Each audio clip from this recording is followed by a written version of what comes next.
अस्सलाम वालेकुम जी। अभी हम इंशाल्लाह प्रैक्टिस करेंगे थोड़ी सी जो हमने स्टार्ट किया था डीबी स्कैन को, उसको अगर हमें प्रैक्टिकली सॉल्व करना पड़े तो उसको कैसे सॉल्व किया जाएगा, क्विकली हम उसको देखेंगे। ठीक है। अच्छा, हमने लेकिन उस पर जाने से पहले कुछ इंपॉर्टेंट बातें हम गौर से देख लेते हैं सर्कल रेडियस के हिसाब से। हम डिस्कशन तो हम पहले कर चुके हैं, लेकिन फिर भी उसको हम देख लेते हैं। सपोज करें ये मैंने एक सर्कल, ये एक सेंटर पॉइंट था, ठीक है, सी था, और उसको उसके अगेंस्ट मैंने एक सर्कल ड्रॉ किया। तो मैं जब कहता हूँ उसका रेडियस 2 है, तो इसका मतलब क्या होता है कि ये यहाँ से कहीं से भी मैं देखूं तो यहाँ से लेकर यहाँ तक का डिस्टेंस उसका क्या होगा, 2 होगा। अच्छा, इसी तरह अगर कोई पॉइंट हमारे पास मौजूद हो और उस पॉइंट को अगर मैं सपोज कहूँ कि ये पॉइंट यहाँ पर एक पॉइंट ए था, तो इसका यहाँ से लेकर यहाँ तक का डिस्टेंस क्या 2 से ज्यादा होगा या 2 से कम होगा? नहीं, guess. Yes, you are right, ये 2 से कम होगा, बिकॉज यहाँ से लेकर यहाँ तक का डिस्टेंस जब 2 है और ये यहाँ पर है, तो ये लेट्स सपोज 1.7 फॉर एग्जाम्पल। इसी तरह लेट्स सपोज कोई पॉइंट यहाँ पर हो, तो ऑब्वियसली वो 1.1 के करीब कुछ इस टाइप से नंबर होगा। मैं एग्जैक्ट नंबर तो नहीं कह रहा, बट अगर सपोज करें वो पॉइंट यहाँ पर है, तो वो कहाँ पर होगा? क्या वो 2 से कम होगा या ज्यादा होगा? ऑब्वियसली वो 2 से कम होगा।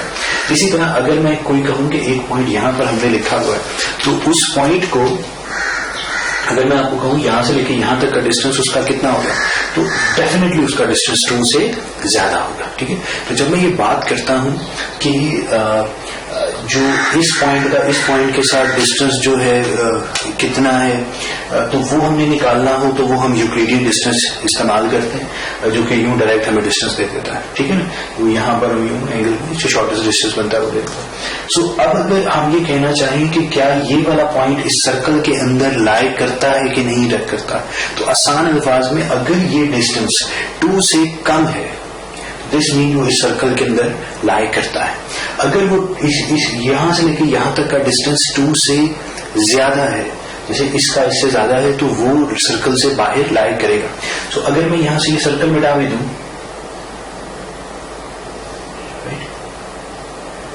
और अब आपसे पूछूं ये पॉइंट और ये पॉइंट, ठीक है, अब ये पॉइंट इसको मैं नाम दे देता हूं ABC। ये हमारे पास P है, तो ये है 1.8 डिस्टेंस, ये 1.3 और ये 2.3। तो क्या ये 2.3 इसके रेडियस के अंदर आता है कि इस सर्कल के अंदर आता है कि नहीं आता? इसके लिए जरूरी है कि मुझे रेडियस पता हो कि कितना है। अगर तो रेडियस इज लेट्स सपोज 1.5, तो सिर्फ ये वाला पॉइंट इसके अंदर आएगा। अगर रेडियस इज 2, तो फिर ये दोनों पॉइंट्स इस सर्कल के, इस सेंटर के गिर्द अगर आपने कोई सर्कल ड्रॉ किया, ये दोनों पॉइंट्स उसके अंदर आ जाएंगे। और लेकिन ये आउट होगा अगर आपका लेकिन रेडियस आपने बढ़ा दिया, आप कहते हैं रेडियस इज लेट्स सपोज 2.5, तो फिर ये तीनों पॉइंट्स उसके अंदर आएंगे। यानी आई होप सो ये बात आपको क्लियर होगी। ठीक है। सो जो एप्सिलॉन है वो बेसिकली रेडियस है। तो हमने अपने लिए एक सिंपल रूल ये बना लिया कि उस एल्गोरिथम को जब हमने इम्प्लीमेंट करना है डीबी स्कैन को, तो उसमें ये देख लिया कि जो एक पॉइंट का दूसरे पॉइंट के साथ डिस्टेंस है, अगर वो एप्सिलॉन से कम है, दिस मीन्स कि अगर मैं इसके गिर्द एक सर्कल ड्रॉ करूं तो वो उसके अंदर आएगा। ठीक है। तो इस बात को मद्देनजर रखेंगे, keep this in your mind, and फिर हम इसको आगे लेके बढ़ते हैं क्विकली। ठीक है। अच्छा, जो अभी हमने एग्जाम्पल देखी थी, उस एग्जाम्पल को मैंने यहाँ पे अपने लिए नंबर्स लिख लिए आसानी से। ठीक है। सो अब मैंने क्या किया है, वो सारे पॉइंट्स को मैंने इस जगह पर प्लॉट कर दिया। ठीक है। और जो हमारे पास 1, 1, 1, 2, 1, 3 थे, हमने उनको नाम दे दिए हैं ABCD, ताकि हमें थोड़ी सी आसानी हो जाए। तो जो A था वो हमारे पास कहाँ पे था, 1, 1 पे, 1 पर A था। B हमारा कहाँ था, 1, 2 पर। C कहाँ था, 2, और यहाँ पे 2, एंड D कहाँ पर है, D है हमारे पास 2, 3, यानी 2, एंड यहाँ पे 3। ठीक है। इसी तरह कोई और रैंडमली उठा लेते हैं। K हमारे पास है 6, 4 पे, 6, एंड यहाँ से ये 4। ठीक है। तो ये 6, 4 पे K है। G हमारे पास होना चाहिए 5, 4 पे, तो G आप देख लें 5, 4 पे है। इसी तरह P जो था 9, 6 पे था, P हमारा यहाँ से 9 एंड यहाँ से 6 के ऊपर था। ठीक है। तो ये हमने उस तरह से उसे प्लॉट कर दिया है, कोई भी नई बड़ी बात नहीं किया, सिंपल प्लॉटिंग किया। अच्छा, उसके बाद जो हमारे पास डिस्टेंस थे, ठीक है, डिस्टेंस में हमने ये काम कर दिया है कि जो पॉइंट दूसरे, अगर मैं सी, जैसे यहाँ पर भी हम कह रहे थे कि ये मैंने बी था और डी का लेट सपोज यहाँ पे सी इसके अंदर था, लेट सपोज डी इसके अंदर नहीं था, ए इसके अंदर था, चलो डी को डाल देते हैं, और ई इसके अंदर नहीं था। तो मैं ये इस चीज को इस तरह से लिखूंगा कि जो बी और ई के दरमियान में लाइन ही ड्रॉ नहीं करूंगा, बी और ई के दरमियान में लाइन ही ड्रॉ नहीं कर रहा। सो बाकी जो इसके अंदर अंदर आते हैं उनके दरमियान में लाइन ड्रॉ कर रहा हूं। और किन के दरमियान लाइन ड्रॉ होगा? जिनके दरमियान इस सूरत में, अब इस एग्जांपल में जिनका डिस्टेंस लेस देन 2 है, इसका मतलब है उनके दरमियान में लाइन आपस में ड्रॉ कर सकता हूं। तो वो जो अभी हमने चार्ट देखा था उस चार्ट के अंदर आपने गौर से ये देख लेना है, जो चार्ट है इसमें आपने ये देख लेना है कि जो पॉइंट बी है उसका किस किस पॉइंट के साथ डिस्टेंस लेस देन 2 है। जिसके साथ उसका डिस्टेंस लेस देन 2 है उसके साथ आपने लाइन ड्रॉ कर देनी, ठीक है। जिसके साथ उसका डिस्टेंस 2 से ज्यादा है उसके साथ आपने लाइन ड्रॉ नहीं करनी।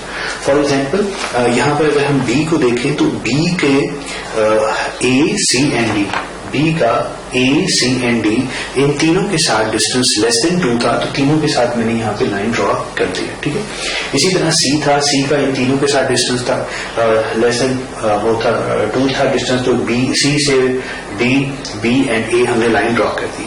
इसी तरह जो ए था, ए का डिस्टेंस था बी और सी के साथ, ए का था बी और सी के साथ था, लेकिन ए और डी में डिस्टेंस ज्यादा था तो मैंने ए और डी के दरमियान लाइन ड्रॉ की। इसी तरह डी जो था, डी का बी के साथ और डी का सी के साथ था, तो ये मैंने ब्लैक में लाइन ड्रॉ कर दी, ठीक है। ये ब्लैक में और ब्लू में क्या फर्क है इसको भी गौर से देखते हैं। इसी तरह हम देखते हैं ई पे जाते हैं, तो ई का जी के साथ था, राइट। इसी तरह ई का जी के बाद जे के साथ था और के साथ था, ठीक है। तो ई का जे, के और जे के साथ आता है, ठीक है जी। तो ये मैंने वही डिस्टेंस यहाँ पे ड्रॉ कर दिया।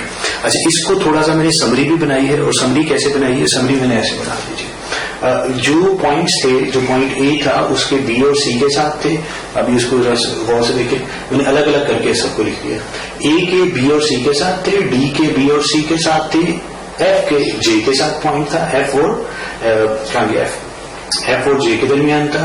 ओ का पी और एन के साथ था, एन का सिर्फ एफ के साथ था, एच का आई और आई का एच के साथ, पी का ओ के साथ। बी का हम देखें तो बी, ये जो बी है इसका ए सी एंड डी, सी का इन तीनों के साथ था, पी का जी जे के, जे का ई एफ जी के एल एन, इसी तरह ये के है, के का ई जी जे एल एन के साथ, और ये बाकी मैंने सारे यूनिट, ठीक है। अच्छा, अब इनमें इंपॉर्टेंट बात क्या है कि ऐसे तमाम पॉइंट्स, अगर हम इन पॉइंट्स पर गौर करें तो ये जो 3 थे एच आई और पी, इन सबके जो लिंक्स थे वो सिर्फ एक के साथ, ठीक हो गया। इसी तरह ये वाले जो पॉइंट्स हैं, ये 5 पॉइंट्स जो हैं, इन सबके आगे फर्दर लिंक्स 2 के साथ हैं। इन सब की कम से कम 3 के साथ लेकर चौथा ये होता है, राइट। तो ये अगर मैं एक क्लस्टर कहूं, ये क्लस्टर कहूं, ये क्लस्टर कहूं, ये क्लस्टर कहूं, ये क्लस्टर, ये तो ये मेरे पास क्लस्टर्स बनते हैं, क्योंकि हमने जो मिनिमम क्लस्टर की रिक्वायरमेंट रखी थी, डेंसिटी रखी थी, वो 4 पॉइंट्स की थी, इंक्लूडिंग दैट पॉइंट। तो ये वाले जितने पॉइंट्स हैं ये उसके ऊपर नहीं आते, ठीक है। मतलब ये उस क्वालिटी को जो रिक्वायरमेंट थी उसको फुलफिल नहीं करते। सो अब ये वाले फुलफिल करते हैं। अच्छा, ये वाले फुलफिल नहीं करते। अच्छा, इनको मैंने रेड किया और इनको मैंने ब्लैक किया, इनमें क्या फर्क है? इनमें बेसिकली फर्क ये है कि जो ए है वो जिन 2 के साथ कनेक्टेड है, ए ये खुद सेंट्रॉइड नहीं है, क्योंकि सेंट्रॉइड कब होता? अगर इसके साथ टोटल 3 इसके साथ और कनेक्टेड होते, चौथा ये खुद हो जाता, फिर ये सेंट्रॉइड हो जाता। लेकिन क्योंकि ये खुद तो सेंट्रॉइड नहीं है, लेकिन ये जिनके साथ कनेक्टेड है वो सेंट्रॉइड है, ठीक है। इसके साथ ये जिनके साथ कनेक्टेड है वो सेंट्रॉइड है, तो इसलिए इसको मैंने इधर ब्लैक में लिख दिया, ठीक है। These are the points A D F O and N. ये वो पॉइंट्स हैं जो कि खुद तो सेंट्रॉइड नहीं है, लेकिन ये किसी न किसी सेंट्रॉइड के साथ कनेक्टेड है। अब ओ को इंटरेस्टिंगली आप देखें तो ओ एन के साथ कनेक्टेड है और पी के साथ कनेक्टेड है। P is not a centroid और ना ही वो कोई बॉर्डर पॉइंट है, दैट इज इन व्हाट? जी कौन बताएगा? यस, ये क्या है? हमारे पास आउटलायर है, नॉइज है, ठीक है जी। सो जो P है, I है, H है, ये क्या है? ये हमारे पास आउटलायर्स हैं। ये क्या है? अभी थोड़ी देर में हम देखेंगे, आपको प्रैक्टिस करेंगे, आपको फिर इन बातों की बड़ी अच्छी समझ आ जाएगी थोड़ी सी, ठीक है। अच्छा, ये वो पॉइंट्स हैं जो कि फुलफिल तो 4 को तो नहीं करते, लेकिन इनके साथ कोई ना कोई एक ना एक अटैच है। जैसे O के साथ M अटैच है, P is out noise, but M is a centroid, right. Centroid क्या होता है? जिसके साथ M का है, हमारे पास M के साथ M वाला जो M एक खुद क्लस्टर है। सेंट्रॉइड वो होता है जो कि एक क्लस्टर हो, ठीक है। अब हमने क्या करना है? अब हमने इन क्लस्टर्स को आपस में मिक्स करना है और आगे बढ़ना है, ठीक है जी। सो हम कहाँ से स्टार्ट करेंगे? ये तो हमें पता है कि ये इनसे तो काम नहीं स्टार्ट होना, काम इनसे भी हमें करने की जरूरत, इधर से काम हम स्टार्ट करते हैं। जो वैसे एल्गोरिथम आपका होगा वो तो हर पॉइंट को चेक करेगा, लेकिन हम अपना टाइम क्यों वेस्ट करें? हम क्विकली काम स्टार्ट करते हैं और हम यहाँ से स्टार्ट करते हैं।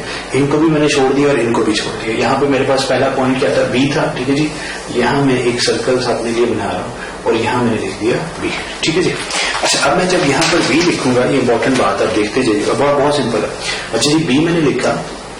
अच्छा, जो भी मेरे पास खुद क्लस्टर होंगे उनको मैं ब्लू में लिख दूंगा, और जो खुद क्लस्टर नहीं है बल्कि किसी क्लस्टर का हिस्सा है उनको हम, जो बॉर्डर पॉइंट्स है उनको हम ब्लैक में लिखेंगे, और जो आउटलायर्स उनको रेड में, ठीक है। This will help us a lot, right. अच्छा, अब B के साथ क्या क्या थे? A, B and C, right. A, B and C, right. अब इसके साथ आपने कहा यार ये तो एक क्लस्टर है, सही है। अब A आगे एक्सपेंड नहीं हो सकता because A is not a cluster, right. A centroid नहीं है। C क्या सेंट्रॉइड है? यस, C एक सेंट्रॉइड है, क्योंकि C हमारे बारे में पता है, C एक सेंट्रॉइड है। तो आपने इसके जितने एट्रीब्यूट्स थे, A ऑलरेडी मौजूद था, B ऑलरेडी मौजूद था, D ऑलरेडी मौजूद था। तो आपने जो C के जितने एट्रीब्यूट्स थे वो इसमें लिख देंगे, ठीक है। तो आप कौन कौन सी चीजों को चेक कर चुके हैं? आपने सबसे पहले B को चेक किया, B के से आपको A, C और D मिले।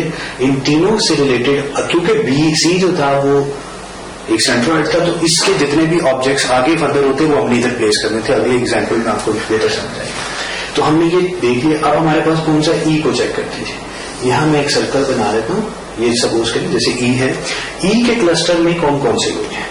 E के क्लस्टर में लोग हैं, ये इंपॉर्टेंट है, G, J और K।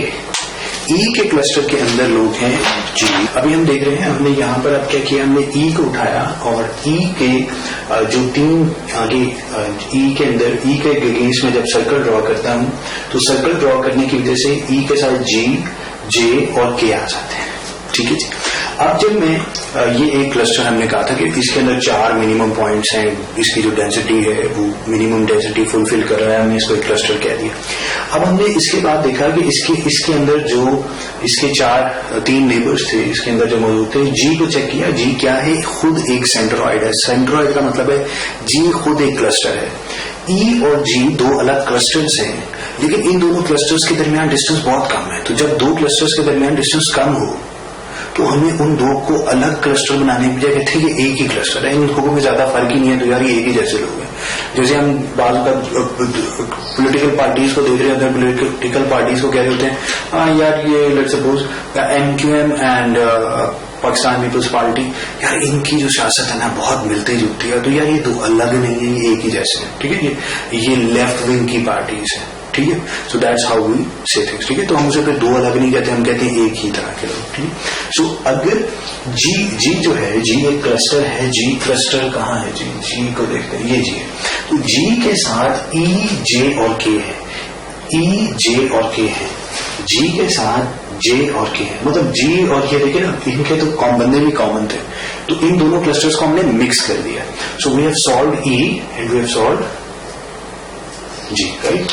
अच्छा, अब उसके साथ दूसरा कौन सा है? J भी E के करीब एक क्लस्टर है, उस क्लस्टर को देखते हैं। J कितना बड़ा क्लस्टर है जी? J के अंदर क्या है? E ऑलरेडी इसके अंदर था। F, ओके, F में इधर लिख देता हूँ। अच्छा, F को मैं थोड़ा इधर लिख देता हूँ, ओके। फिर क्या है? G ऑलरेडी मौजूद था। K भी मौजूद है।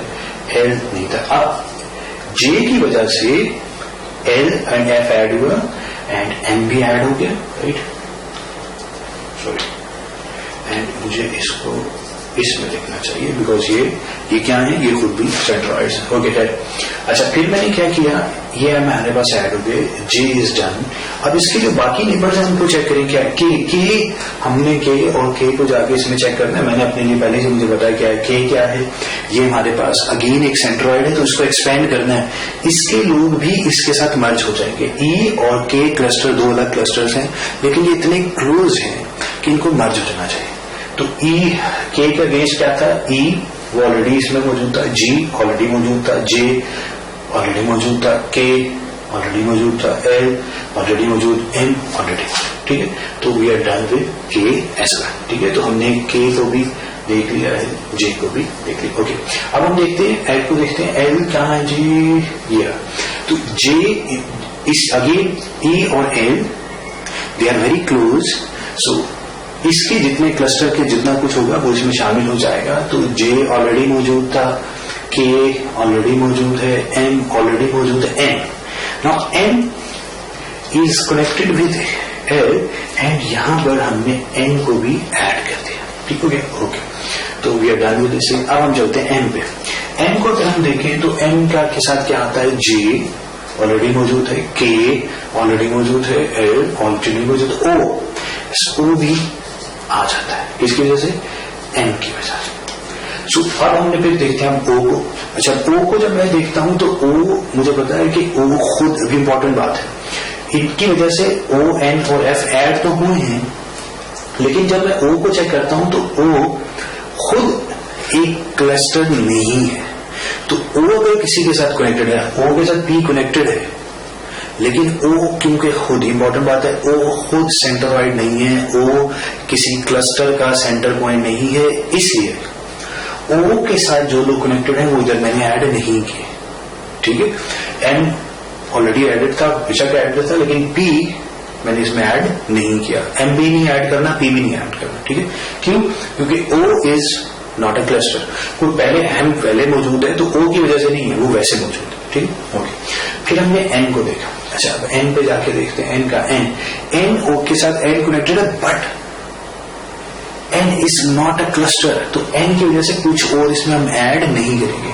एफ क्या है, एफ को देखते हैं जी। एफ अगेन एफ जे के साथ कनेक्टेड जरूर है, लेकिन F is not a cluster, तो एफ की वजह से भी आपने इसमें मजीद कुछ ऐड नहीं किया।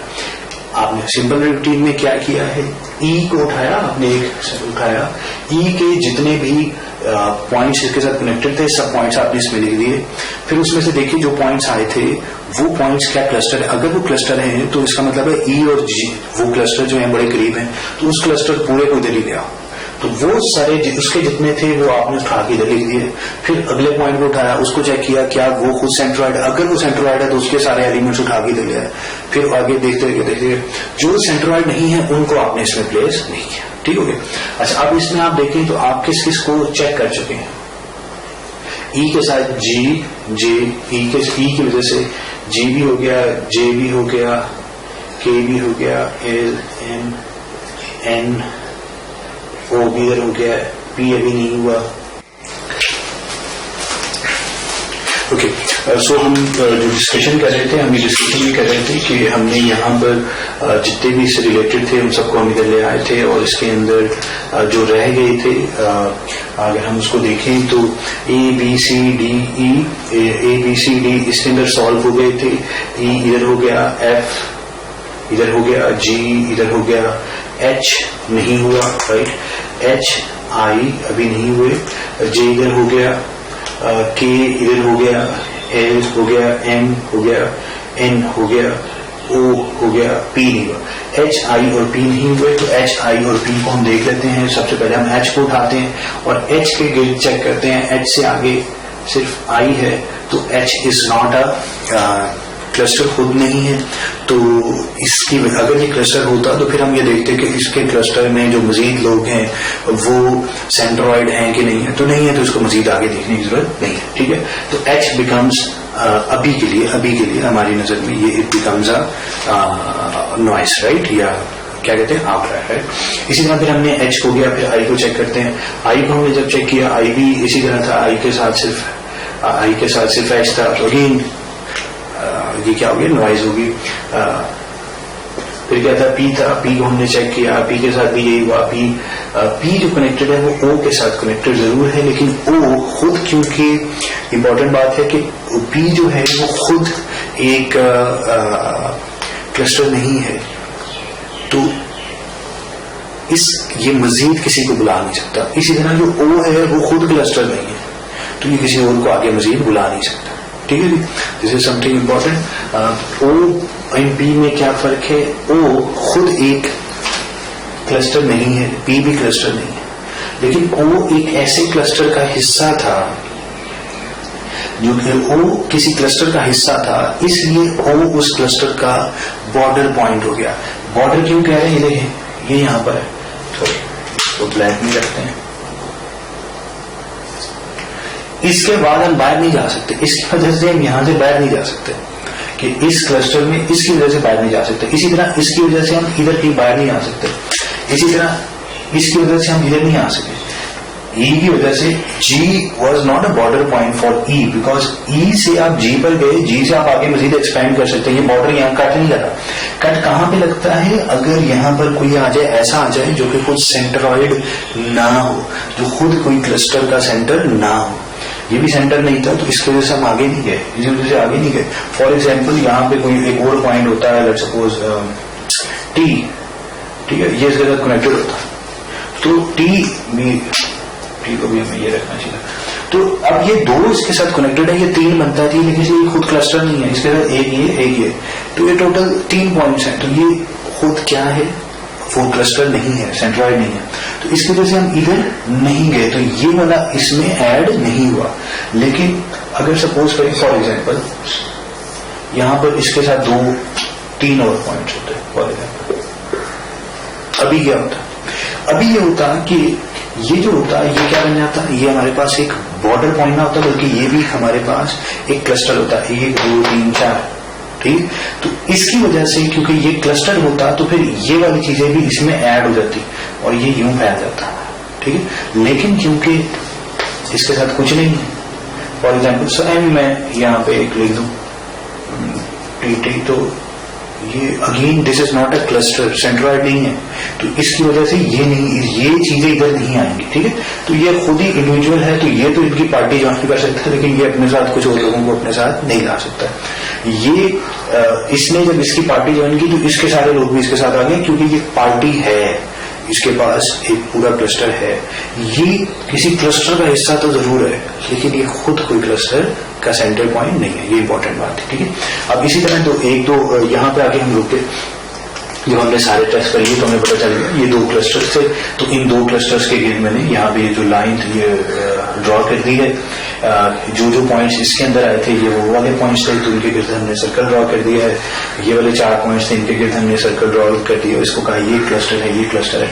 हमने कहा ये जो पॉइंट्स हैं they are outside the all the clusters, और ये खुद इनकी डेंसिटी इतनी नहीं है कि ये क्लस्टर कहला सकें, तो ये 3 जो लोग हैं दीज आर आउटलायर्स। आउटलायर्स कौन से, अगर आप इधर देख लें, आउटलायर्स को जब मैंने शुरू में बात की थी कि ये किसी और को पॉइंट आउट नहीं कर रहे, किसी ऐसे को नहीं पॉइंट आउट कर रहे जो कि कोई सेंटर है। ये क्या है, बॉर्डर पॉइंट्स हैं। बॉर्डर पॉइंट्स क्या थे, बॉर्डर पॉइंट्स वो थे कि जो खुद इनकी डेंसिटी इतनी नहीं है इनके साथ कि ये 4 से ज्यादा इनके साथ नेबर्स नहीं है, लेकिन जो इनके साथ एक नेबर है वो कौन है, वो एक सेंट्रॉइड है, तो ये इनको उठाकर ये वाला पॉइंट खुद चला जाएगा, इसके साथ जो n होगा वो इसके क्लस्टर में चला जाएगा, और जो ये था ये उठ के J वाले क्लस्टर में गया था, J वाला E वाले क्लस्टर में, तो ये यूं काम चला गया, ठीक है। सो अगर हम इसको यूं देखना चाहें, n इस क्लस्टर का हिस्सा था, जबकि ये वाला क्लस्टर इस क्लस्टर का हिस्सा था, ये वाला क्लस्टर इस क्लस्टर का हिस्सा था, तो ये यहाँ से यूं पहुंच गया, ठीक है। लेकिन इसकी मदद से कोई और आगे नहीं गया। अच्छा, अब एक सवाल था आपके लिए, इस टाइप के पेपर में सवाल आ सकते हैं कि सपोज करें ये D, अच्छा D क्या है, D is a border point and C is a centroid, right, E is again a centroid. अगर ये और इन दोनों के दरमियान में डिस्टेंस कम कर दूं, इतना कम कर दूं कि ये इसके रेडियस के अंदर आता हो, तो क्या ये और ये दोनों अगर करीब हो जाए तो क्या ये क्लस्टर और ये क्लस्टर आपस में मिक्स हो जाएंगे, सवाल। इसी तरह अगर ये और ये वाले आपस में, इन दोनों के सेंटर्स को अगर मैं आपस में करीब कर दूं, यानी इन C और E के दरमियान डिस्टेंस कम होता, तो क्या उस सूरत में ये वाला पूरा का पूरा जो हमारे पास क्लस्टर था और ये क्लस्टर के आपस में मर्ज हो जाएंगे, ये सवाल, ठीक है। सो इसका आंसर सोचें, एंड इसका आंसर एक्चुअली क्या है, मैं पॉज करें वीडियो और उसके बाद सोचें क्या आंसर है और फिर प्ले करके देखें। क्योंकि ये और ये आपस में क्लोज हो भी जाए तो इसकी वजह से ये सब कुछ उठ के इधर नहीं जाएगा। लेकिन अगर ये और ये आपस में क्या हो जाए, ये और ये आपस में क्लोज हो जाए, तो जब ये और ये होगा तो इससे, क्योंकि दोनों सेंटर है तो इसकी सारा कुछ इधर आ जाएगा। लेकिन ये क्योंकि बॉर्डर पॉइंट है तो ये बॉर्डर है, इससे आगे नहीं जा सकते। क्योंकि अगर ये खुद सेंट्रोइड होता फिर ये किसी और को खींच सकता है, क्योंकि सेंट्रोइड नहीं है, ये किसी को खींच नहीं सकता। सेंट्रोइड क्या होता है, आई रिपीट, सेंट्रोइड वो होता है जिसके साथ कम से कम जो भी रिक्वायरमेंट है उस रिक्वायरमेंट के अकॉर्डिंगली उतने पॉइंट्स हो, उतनी डेंसिटी हो। जिनके साथ नहीं है दे आर नॉट सेंट्रोइड्स, चाहे ये हूं। अगर ये ऐसे पॉइंट हैं जो किसी सेंट्रोइड के साथ कनेक्टेड है, they are called border point. और ये वो हैं जो कि किसी भी सेंट्रोइड के साथ कनेक्टेड नहीं है, चाहे वो किसी और उसके साथ ही हो, बॉर्डर पॉइंट के साथ कनेक्टेड हो, या वो किसी और हमसे कहते हैं आउटलायर के साथ कनेक्टेड हो, तो विल नॉट कंसिडर देम, हम इनको आउटलायर्स कहेंगे, ठीक है। ये आउटलायर्स बड़े काम की चीजें हैं, देखेंगे। आई होप सो आपको समझ आया होगा। अगर नहीं समझ आया please do let me know. Thank you, Allah Hafiz.